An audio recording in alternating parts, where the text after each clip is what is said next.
परिचय। बच्चों, तुम लोग क्या कर रहे हो? हम कैरम बोर्ड खेल रहे हैं पिताजी। वाह, ये तो बहुत अच्छी बात है। क्या मैं तुमसे कुछ पूछ सकता हूं? क्यों नहीं पिताजी। क्या तुम जानते हो इस गेम में कौन सी गति घटित हो रही है? हाँ, एक सीधी रेखा में गति। लेकिन तुम्हारी गोटियां लगातार अपनी दिशाएं बदल रही हैं। इस बारे में क्या सोचते हो? ठीक है, मैं तुम्हें बताता हूं। देखो, गोटियां दो दिशाओं में गति कर रही हैं, तो यह गेम एक समतल में गति प्रदर्शित कर रहा है। क्या तुम इस बारे में और अधिक जानना चाहते हो? हाँ पिताजी। अब आइए किसी समतल में गति के बारे में और अधिक जानें। उद्देश्य। इस पाठ के अंत में आप निम्न करने में सक्षम हो जाएंगे: अदिशों एवं सदिशों को परिभाषित करना, सदिशों के गुणन की गणना करना, सदिशों के संकलन तथा व्यवकलन की गणना करना, किसी समतल में गति को परिभाषित करना, एक समान त्वरण के साथ किसी समतल में गति को परिभाषित करना, आपेक्षिक वेग को समझना, प्रक्षेप्य गति को समझना, एक समान वृत्तीय गति को समझना। परिभाषा। दो विमाओं में किसी वस्तु की गति समतल में गति कहलाती है। हमारे दैनिक जीवन में हम अनेक गतिविधियां देख सकते हैं जिनमें दो विमाओं में गति की जाती है। उदाहरण के लिए, वायु में ऊर्ध्व दो विमीय तल में प्रक्षेपित की गई कोई वस्तु। अदिश और सदिश। भौतिकी में राशियों को दो श्रेणियों में वर्गीकृत किया जाता है।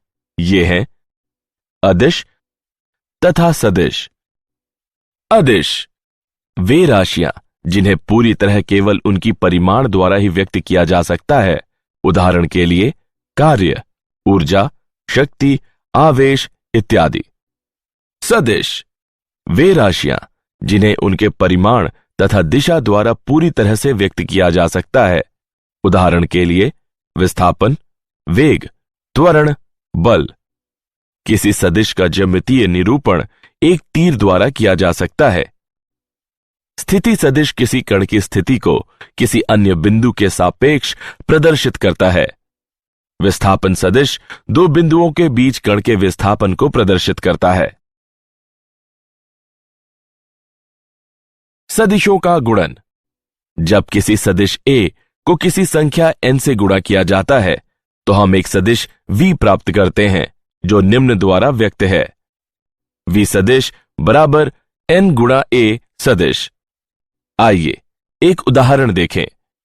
यदि सदिश a को 2 से गुणा किया जाता है तो परिणामी सदिश 2a सदिश a सदिश के समान दिशा में होता है और इसका परिणाम a सदिश से 2 गुना होता है।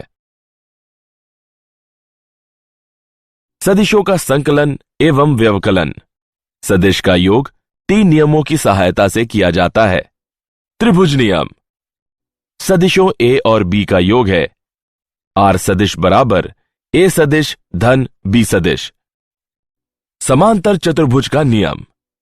यदि दो सदिश किसी समांतर चतुर्भुज की दो आसन्न भुजाओं के परिमाण एवं दिशा द्वारा व्यक्त हैं तो उनके परिणाम उभयनिष्ठ कोने से गुजरते विकर्ण द्वारा व्यक्त होंगे। बहुभुज नियम। यदि किसी बिंदु पर कार्य करते सदिशों की संख्या एक बहुभुज की भुजाओं द्वारा प्रदर्शित चक्रीय क्रम में है तो विपरीत दिशा में बहुभुज की बंद भुजा उनके परिणाम प्रदर्शित करेगी। सदिशों का व्यवकलन। व्यवकलन की प्रक्रिया ऋणात्मक चिन्हों के साथ योग वाली प्रक्रिया के रूप में देखी जा सकती है। सदिशों का वियोजन। वियोजन का अर्थ घटक भागों में विखंडित करने से है। वियोजन की प्रक्रिया सदिश संकलन के विपरीत होती है। अब घटक क्या होते हैं? यदि किसी सदिश को अनेक सदिशों में वियोजित किया गया है जिनका सम्मिलित प्रभाव दिए गए सदिश के प्रभाव के समान है तो वियोजित सदिश दिए गए सदिश के घटक कहलाते हैं। किसी समतल में गति। आइए सदिशों के उपयोग द्वारा विमाओं की गति का अवलोकन करें। स्थिति सदिश एवं विस्थापन। किसी समतल में स्थित कण P का XY निर्देश तंत्र के मूल बिंदु के सापेक्ष स्थिति सदिश R को निम्न समीकरण से व्यक्त करते हैं। R बराबर XI डबल डैश धन YJ डबल डैश। माना कि एक कण वक्र पर चलता है और किसी क्षण t पर इसकी स्थिति P है और दूसरे अन्य क्षण t डैश पर इसकी स्थिति P डैश है, तो इसका विस्थापन निम्न होगा। डेल्टा R बराबर R डैश माइनस R। मानों को प्रतिस्थापित करने पर हम पाते हैं कि डेल्टा R बराबर I double dash delta X धन J double dash delta Y। एक आयाम में किसी वस्तु का वेग और त्वरण सदैव उसकी सीधी रेखा के अनुदिश रहता है। हालांकि 2 या 3 विमाओं में गतियों के लिए वेग एवं त्वरण सदिशों के बीच 0 डिग्री और 180 डिग्री के बीच कोई भी कोण हो सकता है। किसी समतल में एक समान त्वरण से गति। आइए इसे समझने के लिए एक उदाहरण देखें।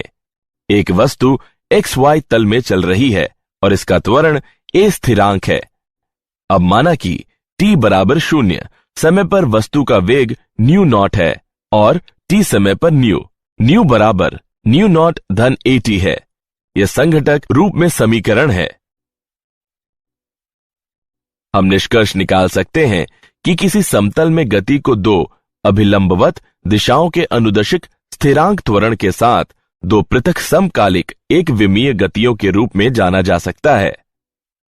यह परिणाम त्रिविमीय गति के लिए भी मान्य है।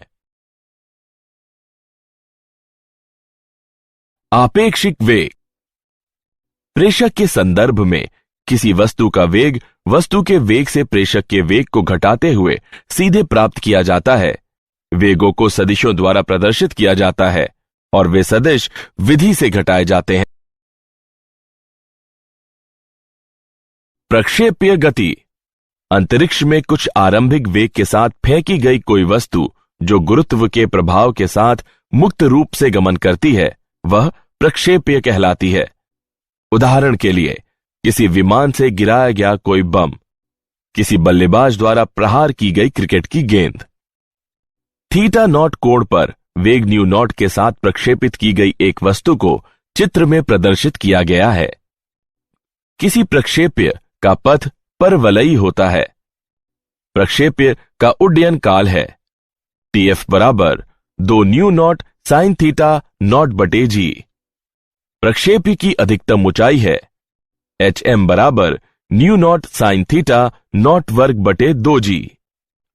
किसी प्रक्षेप्य द्वारा अपनी आरंभिक स्थिति से अपने गिरने के दौरान y बराबर 0 वाली स्थिति से गुजरने तक चली गई क्षैतिजिक दूरी क्षैतिज परास कहलाती है।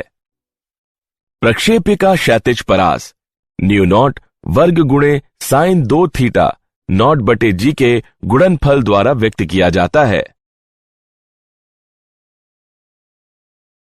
उदाहरण। आइए प्रक्षेपीय गति का एक उदाहरण देखें। एक प्रक्षेप्य की परास 50 मीटर है और यह 10 मीटर की अधिकतम ऊंचाई तक पहुंचता है। प्रक्षेप्य का उन्नयन कितना होगा? आइए इसका हल देखें। हम जानते हैं कि क्षैतिज परास न्यू वर्ग गुणे साइन 2 थीटा बटे जी के बराबर होता है।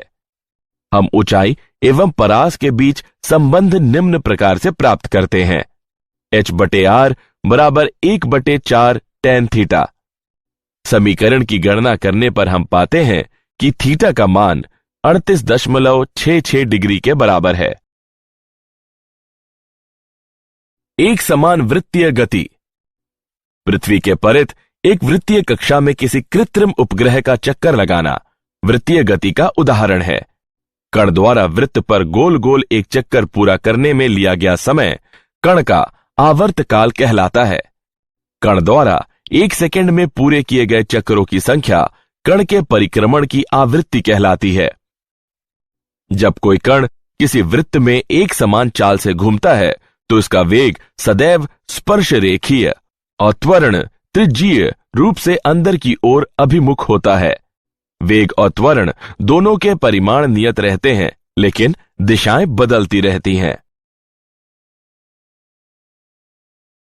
क्या आप जानते हैं, प्रक्षेप पथ किसी दीर्घवृत्त या परवलय के समान शंक्वाकार भाग होता है।